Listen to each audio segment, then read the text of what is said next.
We now therefore have to keep the law in captivity until Yahweh comes and get us. Just like we were really supposed to be paying tithes in the land and not in captivity, but because we sinned against Yahweh and were put into captivity, we now therefore have to pay tithes in captivity, at least a certain type of tithe anyway.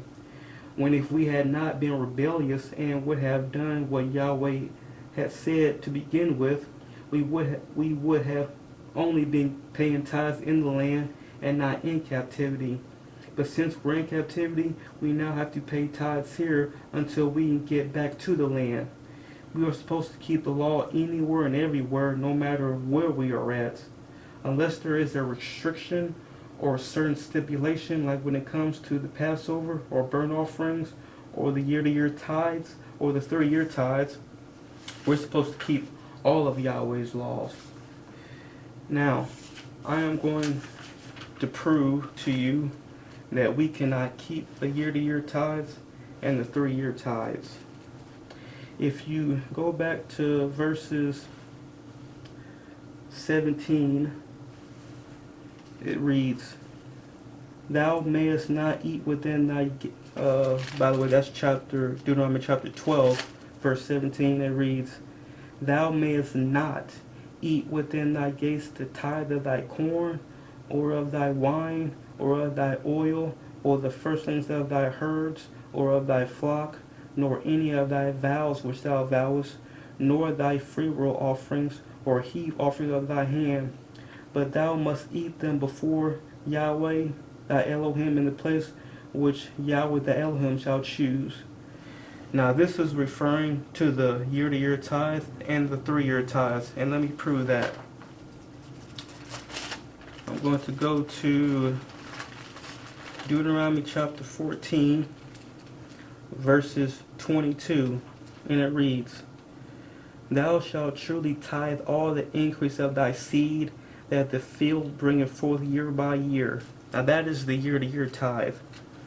Continuing on, verse 23, it reads, "And thou shalt eat before Yahweh thy Elohim in the place which he shall choose to place his name there, the tithe of thy corn, of thy wine, and of thy oil, and the firstlings of thy herds and of thy flocks, that thou mayest learn to fear Yahweh thy Elohim always." Now this again is referring to the year-to-year tithe. Now if you flip back, keep one hand in Deuteronomy chapter 14, verses 22 through 23, and then flip right back to Deuteronomy chapter 12, verse 17, it reads, "Thou mayest not eat within thy gates the tithe of thy corn." Now you flip back to Deuteronomy 14 and 23, it says, "And thou must eat before Yahweh Elohim in the place we shall choose the tithe of thy corn." Over here in 14, it says the tithe of thy corn. And if you flip back in 17, it says the tithe of thy corn. And then in 17, it goes on to say, "Or of thy wine." Flip back over to Deuteronomy 14. It continues to say in verse 23, "Of thy wine." Flip right back. It then says in verse 17, "Of thy oil." Flip right back. And it says in 23, "And of thine oil." Flip right back. It then says, "Or the firstlings of thy herds or of thy flock." Flip back to 14:23. It reads, "And the firstlings of thy herds and of thy flocks." So in Deuteronomy chapter 12, verse 17, and Deuteronomy chapter 14, verse 23, it's all talking about the same tithe, and that's the year-to-year tithes.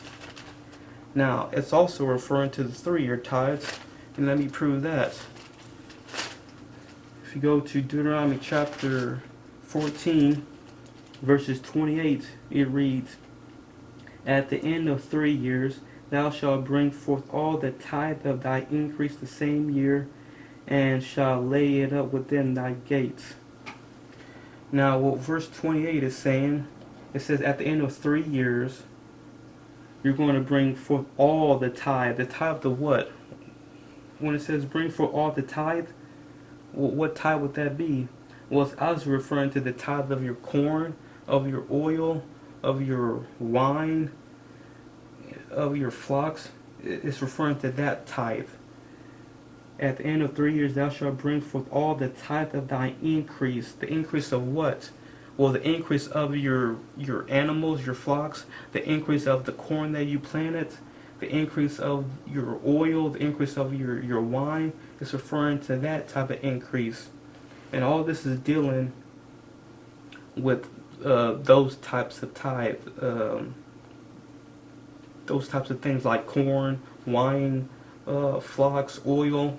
It's referring to that type of increase. Okay, so when it says in Deuteronomy chapter 12 verse 17, thou mayest not eat within the gates the tithe of thy corn, or of thy wine, or of thy oil, or the firstlings of thy flock, nor any of thy vows which thou vowest, nor thy freewill offerings or heave offerings of thy hand, but thou must eat them before Yahweh in the place which Yahweh shall choose. So you can't do these two types of tithes here in America or anywhere else. They have to be done specifically in Jerusalem.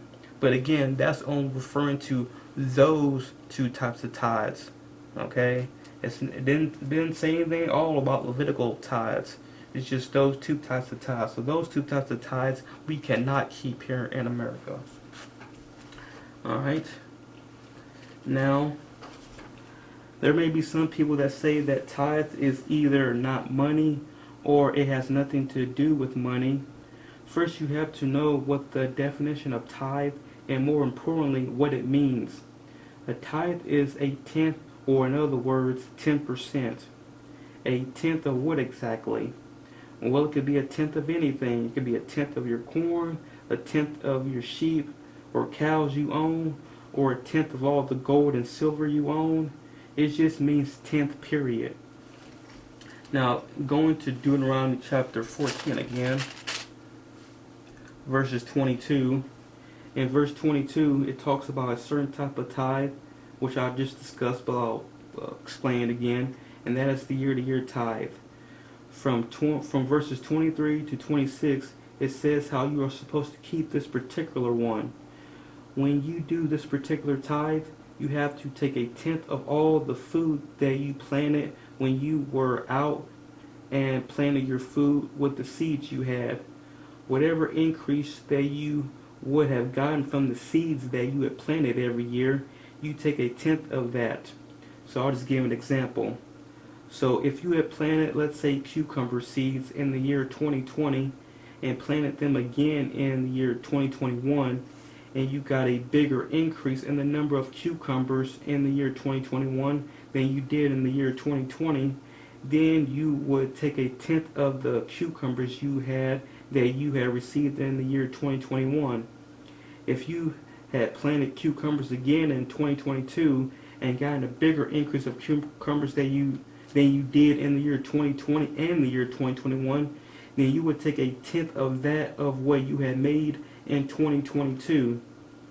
In verse 23, when it says that you are to eat the tithe of thy corn in the place where Yahweh shall choose, you are to take the tenth of whatever food you had planted, such as corn, and eat the tenth of that corn in Jerusalem. You do the same thing for when it comes to wine, oil, your flocks and herds, such as sheep and cows. In verse 24, it is saying that if Jerusalem be too far away, matter of fact, let me go ahead and read verse 24. In verse 24 it says, and if the way be too long for thee, so that thou art not able to carry it, or if the place be too far from thee, which Yahweh thy Elohim shall choose to set his name there, when Yahweh thy Elohim had blessed thee, then thou shalt turn it into money, and bind up the money in thy hand, and shalt go unto the place which Yahweh the Elohim shall choose. In verse 24, it's saying that if Jerusalem be too far away to where you are not able to carry all those sheep and cows and corn, because there is so much of it that you have, then what you can do instead is turn that tenth, or tithe in other words, into money. So instead of taking a tenth of all those corn stalks that you've had, that you plant in your garden, you can just convert it into money. So if you have 500 corn stalks, for example, maybe that will equal like $100. I don't know, I'm just making this up.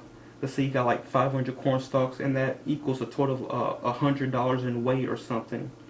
If it equals $100, then you will only need to take a tenth of that, which means that you would take $10 to Jerusalem instead of having to take 500 corn stalks with you and carry all of that. In verses 25 and 26, matter of fact, let me go ahead and read verse 26 as well. And thou shalt bestow that money for whatsoever thy soul lusted after, for oxen, or for sheep, or for wine, or for strong drink, or for whatsoever thy soul desireth, and thou shalt eat there before Yahweh thy Elohim, and thou shalt rejoice, thou and thine household.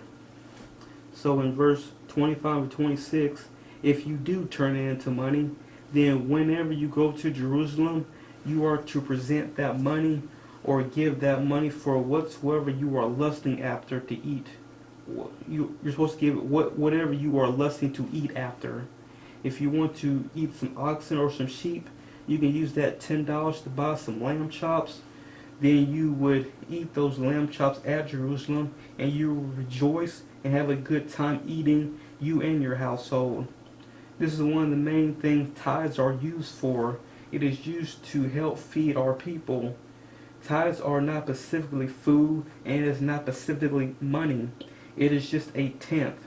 But whatever that tenth is, whether it be a tenth of your salary or a tenth of your crops, that tenth in the end was used to help our people, especially to help feed them. That is why whenever you see certain verses in the scriptures and it mentions food or eating along with the word tithes, that's because tithes were used to help buy food whenever you went to the storehouse. That is why it is read. That is why it reads in verse 25, when you turn it into money, it being tithes, you're going to take that money and bestow, or in other words, present that money at the storehouse, and in exchange, you will receive food and eat that food. Okay?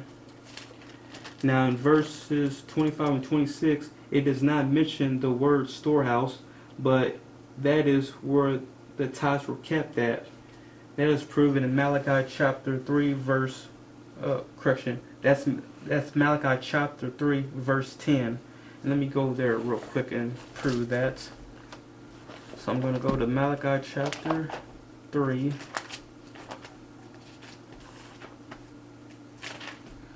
I'm just going to prove that we did keep tithes in storehouses. Alright, Malachi chapter 3 verse 10, it reads, Bring ye all the tithes into the storehouse, that there may be meat in my house, and prove me now herewith, saith Yahweh of hosts, if I will not open you the windows of heaven, and pour you out a blessing, that there shall not be room enough to receive it. So all I'm doing here is just to explain that tithes were kept inside of a storehouse, and in that storehouse it had things like food to where we can feed our people. Alright, now going back to Deuteronomy,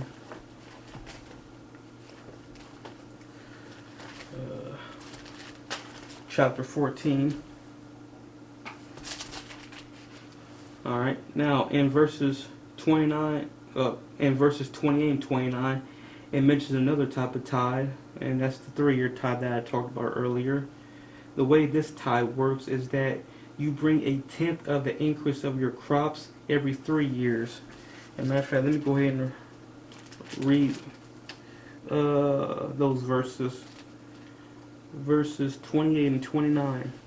At the end of 3 years thou shalt bring forth all the tithe of thy increase the same year, and shalt lay it up within thy gates. And the Levite, because he hath no part nor inheritance with thee, and the stranger, and the fatherless, and the widow, which are within thy gates, shall come, and shall eat and be satisfied, that Yahweh thy Elohim may bless thee in all the work of thy hand which thou doest. So, like I said, the way this type of tithe works is that you bring a tenth of the increase of your crops every 3 years. For example, let's say you were 2020, and let's say like from the year 2020 to 2022 and to 2023, you had 200 bushels of corn. And then the years 2024, 2025, and 2026, you had 4,000 bushels of corn. And in the year 2027, 2028, and 2029, you had 8,000 bushels of corn. And in the years 2030 and 2031 and 2020 and 2032, you had 9,000 bushels of corn. Whatever increase you got every 3 years, you would take a tenth of that increase. Once you take a tenth of that increase, you would then lay it up within your gates, or in other words, store it in your community or your dwellings or wherever you are living at in Jerusalem, not in captivity, but in Jerusalem. Then in verse 29, it says that the Levite, stranger, fatherless, and widow that are inside of your gates, or in other words, that are in your community, they are to come and eat the food that was brought there by you from the food that you had planted.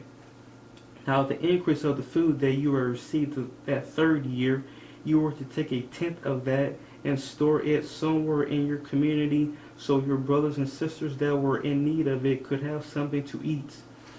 Now with this type of tithe, Yahweh also put a restriction on this one as well, like he did the year-to-year tithe.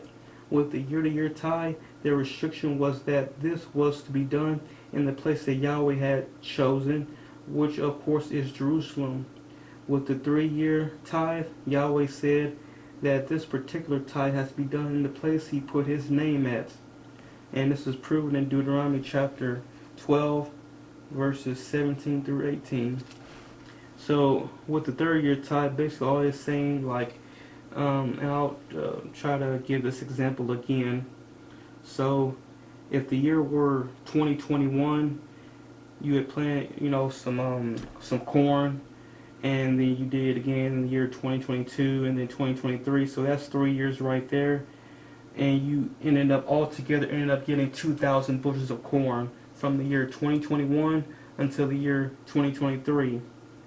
And then from the years 2024, 2025, and 2026, those 3 years you ended up getting 4,000 bushels instead. So from the years 2021 to 2023, you got, 2,000 bushels of corn, and then from the years 2024 to 2026, you ended up getting 4,000 bushels of corn. And then another 3 years, from 2027 until 2029, you ended up getting 8,000 bushels of corn. So pretty much, if that were the scenario, you would take a tenth of that. So from the years 2021 to 2023, you would take a tenth of the 2,000 bushels of corn. And from the years 2024 to 2026, you would take a tenth of the 4,000 bushels of corn, because you end up getting 4,000 bushels of it. And from the years 2027 to 2029, you would end up taking a tenth of the 8,000 bushels of corn, because every 3 years you're getting an increase. You got one 3-year period you got 2,000 bushels. Another 3-year period you got 4,000 bushels. Another 3-year period you got 8,000 bushels. And then another 3-year period you end up getting 9,000 bushels of corn. And then you would take a tenth of that 9,000. And so that's just pretty much how that particular tithe works when it comes to the 3-year tithe. You just pretty much take a tenth of that, whatever you got that 3rd year. Okay. Now I'm going to go to Nehemiah chapter 10.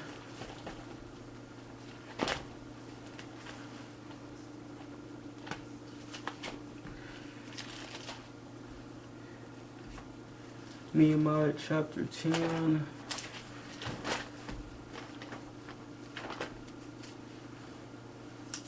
And what I'm going to discuss now is how tithes can be used, or at least was used to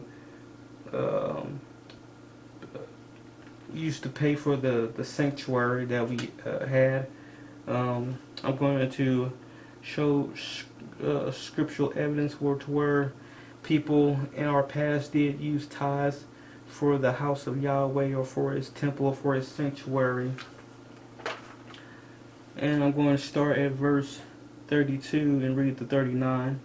So in Nehemiah chapter 10, verse 32, it reads, "Also we made ordinance for us to charge ourselves yearly with the third part of a shekel for the service of the house of our Elohim, for the showbread, and for the continual meat offering, and for the continual burnt offering of the Sabbaths, of the new moons, for the set feasts, and for the holy things, and for the sin offerings to make an atonement for Israel, and for all the work of the house of our Elohim. And we cast the lots among the priests, the Levites, and the people for the wood offering to bring it into the house of our Elohim, after the houses of our fathers, at times appointed year by year, to burn upon the altar of Yahweh our Elohim, as is written in the law, and to bring the first fruits of our ground, and the first fruits of all fruit of our and the first fruits of all fruit of all trees year by year unto the house of Yahweh. Also the firstborn of our sons and of our cattle, as is written in the law, and the firstlings of our herds and of our flocks, to bring to the house of our Elohim, unto the priests that minister in the house of our Elohim, and that we should bring the first fruits of our dough and of our offerings, and the fruit of all manner of trees, of wine and of oil, unto the priests, to the chambers of the house of our Elohim, and the tithes of our ground unto the Levites, that the same Levites might have the tithes, and all the cities of our tillage. And the priest, the son of Aaron, shall be with the Levites, when the Levites take tithes, and the Levites shall bring up the tithe of the tithes unto the house of our Elohim, to the chambers, and to the treasure house. For the children of Israel and the children of Levi shall bring the offering of the corn, of the new wine, and of the oil unto the chambers, where are the vessels of the sanctuary, and the priests that minister, and the porters, and the singers, and we will not forsake the house of our Elohim." Now this is establishing the fact that when tithes were collected from the people, more specifically when the Levites collected those tithes from the people, they were put into a treasure house inside the house of Yahweh. Later on, I'm going to establish that not only were tithes put into Yahweh's house, but tithes was most likely used to help repair his house as well. So now I'm going to go to 2 Kings. 2 Kings chapter 12.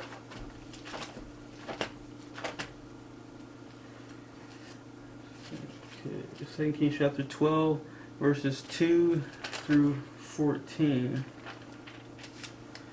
Alright, and it reads, "And Jehoash did that which was right in the sight of Yahweh all his days, wherein Jehoiada the priest instructed him. But the high places were not taken away. The people still sacrificed and burnt incense in the high places. And Jehoash said to the priests, all the money of the dedicated things that is brought into the house of Yahweh, even the money of everyone that passeth the account, the money that every man is set at, and all the money that cometh into any man's heart to bring into the house of Yahweh, let the priests take it to them, every man of his acquaintance, and let them repair the breaches of the house, wheresoever any breach shall be found. But it was so that in the 23 year of King Jehoash, the priests had not repaired the breaches of the house. Then King Jehoash called for Jehoiada the priest and the other priests, and said unto them, why repair ye not the breaches of the house? Now therefore receive no more money of your acquaintance, but deliver it for the breaches of the house. And the priests consented to receive no more money of the people, neither to repair the breaches of the house.